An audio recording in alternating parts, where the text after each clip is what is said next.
to kind of kickstart things when basketball first became that passion for you? Oh gosh, it was probably in elementary school. I was pretty tall, and so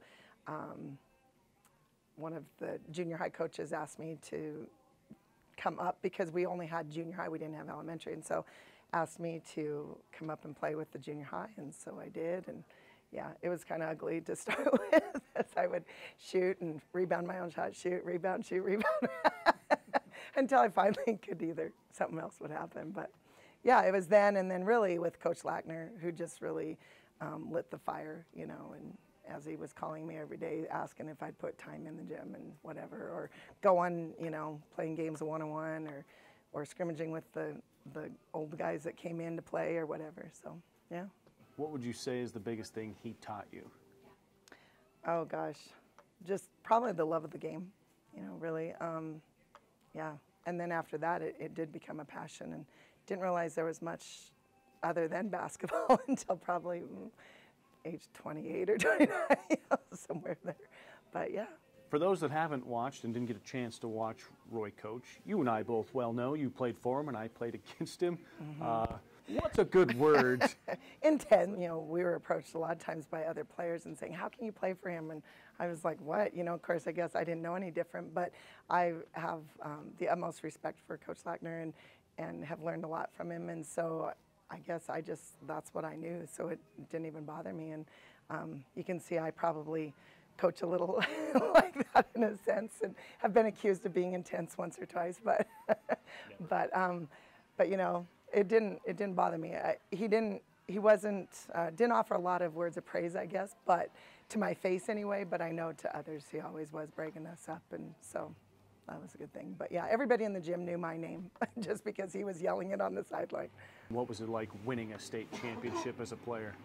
It was amazing, just all the hard work that you put in as a player, and then to get to that championship night and win the gold is always a lot of fun, so, and very rewarding. Rocky Mountain College, what drew you there, and what do you remember most about that career? Well, I was really torn. I was being recruited by Rocky and the U, and I went to the U at first and played a couple years there, and then I transferred to Rocky, and I think that was just a better fit, being a small town girl or whatever, and so went there and had a great couple years there. So worked out all right in the Hall of Fame when they gave you that phone call, email, letter, whatever. Shocked, excited? I mean, what were the mixed emotions there? Yeah, I guess I just kind of chuckled, I guess. I don't know.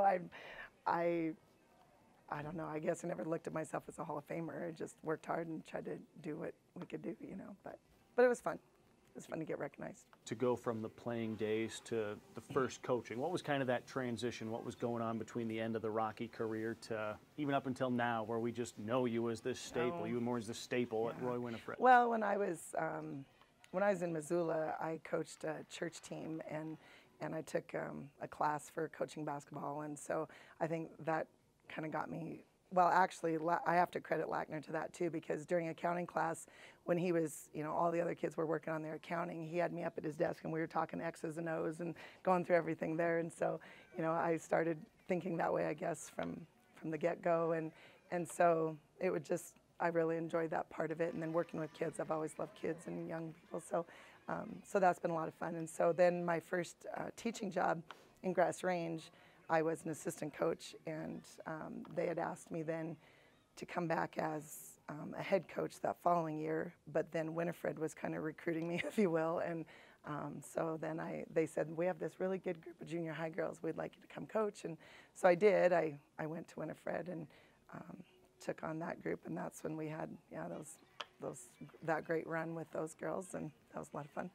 Mid-90s at that point, is that where? Yep. 5 and 6, right? Was the championship 93, years? 3, 5, and 6 was that 6. first. Yep.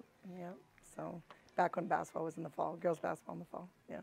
What was it like having won it as a player, watching and winning it as a coach? What were kind of the differences? Well, I was probably a little intense too, just coming out of college basketball, and so I had pretty high expectations, and probably didn't even really appreciate what I was given at that point, with those girls. And looking back on that, it's like, oh wow, what a coach's dream to have the players that we had, and not just 1, 2, or 3 of them. I mean, we had a very solid group of girls, and They were just a lot of fun. Good kids, good kids. These co-head coaches. How did that all come about? Well, when I started having babies, I stepped out of basketball for a little bit, and then I don't know, Todd Foran asked me to help him out one year, so I did. But then I had another kid, and so then Maury actually moved into the head coaching job. So after I was done, Ken Burgum and Maury took on the program.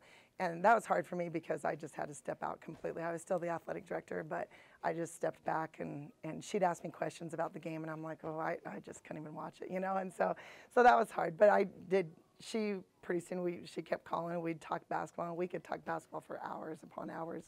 And so pretty soon she asked if I wanted to come in and help. So she moved into the head job, and then I was just helping her kind of, and pretty soon I got closer and closer to that, you know, to that bench or whatever. And so then the next year we decided to, I think I was an assistant or whatever, and then we just talked, and so we agreed to be co-coaches, and yeah, everybody, not many can wrap their head around that. I guess everybody's like, how's that work? But we're such good friends, and we've done it many ways. You know, we used to take turns standing, and then, or we'd stand for a weekend or a game, or it just depended. And we're both very similar. We're both pretty intense, and we both like control. so it hasn't had. It's not that it hasn't had its challenges, you know. But we're such good friends that we can always work that out. And so now with my daughters coming up, you know, she said she would just go ahead and take on the sitting part of that, and I got to stand. And then now my daughter will graduate next year, and hers will be an 8th grader. So then we'll probably go role reversal and continue to coach together. So. Well, I have to admit, I don't remember you ever sitting. So that right there, we don't have any video of that, I can promise you. Maybe crouching. What's the game planning and the prep and all that kind of stuff like between the two of you being so similar, just being able to make sure that the girls are ready for whomever? Yeah, well, obviously she was a great point guard, and so she takes on more of that guard, you know, outlook or whatever, and I was a post player, and so we like to think that what one doesn't think of, the other one does or something. So we just, like I said, we both have a love of the game, and we can discuss the ins and outs of everything. And I think Maury, you know, not that she's intense too, but she brought a lighter and funner aspect to things, maybe, I think, from my perspective. And so she tries to mellow me out a little bit, but it's a full-time job. The other part of that is the co-op part of it, and we're starting to see this everywhere. Original challenges, bringing in Roy, Dash, Winifred, as opposed to just these two proud towns. Yeah, well, anytime, you know, every school has their own pride or whatever, and so to take two towns and combine them is always a challenge, I think. But I think Maury started grabbing some of those girls in the junior high, you know, like the Crest girl and the Sturm girl and them, and the Burgums and stuff. So we, you know, started playing in some junior high tournaments together. And so actually for the girls co-op first before the boys did, and it was pretty easy to transition just because they had played some junior high ball together. And so we were pretty excited when we first co-op, but not everybody was, you know, obviously. So, but I think that we've worked really hard at it and to make it work, and it's been a good thing for us. State championships as a player, state championship coach. Now your daughter is in a state championship game, and you're coaching her. Can you wrap your mind around that? Yeah. Did you ever see this scenario? Well, I'd always hoped, you know, but I guess I'm one that doesn't look. I try not to look too far ahead. I guess we prefer to be in the here and now, and you know, I know a lot of other coaches are giving stats and doing all these things, and we really, as I read in the paper or something, that a couple of our girls didn't even know what Scobie's record was, you know. So rather than focusing on our competition, we try to focus on what we're doing right now. And so kind of being in the here and now and taking that approach and doing what we do. And so I think that's very much how Deani plays. And you know, she just goes out there and works hard and does what she can do. So. Touched on this earlier. We talked with you about Roy. We talked with her about you. Afterwards, I mean, is she going to be into this role sometime in the future where you see her being you, where you were being Roy? I mean, that kind of intensity and passion brought to the sidelines? She's probably a lot nicer.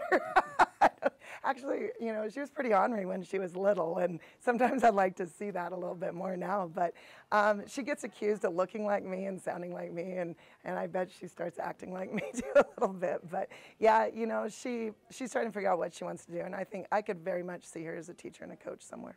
Yeah, she loves kids as well, so. And then we just have to put everybody on the spot. I mean, how long is this going to go? How long can you do this for? How long do you want to do this for? Well, no, it's exhausting. I put my heart and soul into it a lot of times, you know, and I mean, I try to, I love the girls, I love the kids I work with, and I love the sport, and so I don't think my husband will let me do it forever, but he's been very patient though, and I appreciate his support, and but yeah, I don't know, with Deanna graduating next year, like I already said, Maury and I, you know, we have a lot of fun together and work well together, so we'll see. I think that our future is bright.